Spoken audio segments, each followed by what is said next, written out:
அப்படி புடிச்சு அப்படி தூக்கி போட்டு அப்படி போட்டு ஒரு ஓத ஓச்சி தள்ளாடுறான். வாத்தியார்கிட்ட எவன் மோதினாலும் அவங்களுக்கு இதே தான் கேதி. போய் கொஞ்சம் குடிக்க தண்ணி மாட்டா.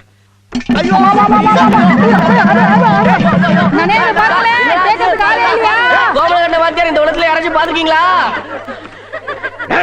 புறம்போக்குங்களா, இன்னைக்கு என் வேலையா போறாலும் சரிடா, உங்களை தீக்காம விட மாட்டேன். உலகத்துல கோமன் கட்டலாம் முட்டாளடா, விவசாயி கோமன் கட்ட கட்டுவா. கோமன் அவனுக்கு இறங்குறா போச்சா, கோமன் கட்ட பிடில போயிட்டு யாரா தள்ளுது? எங்களையா சார் அடிக்கிறீங்க? நாங்களா தள்ளும்? இதோ பாருங்க, தள்ளச்சுமா தள்ளுச்சு. நீங்களே பாருங்க, சாருங்க குய் பறிச்சு வச்சிருக்கு. ஏய், ஊமச்சி மாறி இருந்துக்குன்னு பிளான் பண்ணி தள்ளியா? இந்த வேலை அவனை கத்து வச்சுக்கிறியா நீ? ஏய், எழுந்துடுற எழுந்துடுற வாங்க, உனக்கு நான் பண கொழுப்பா?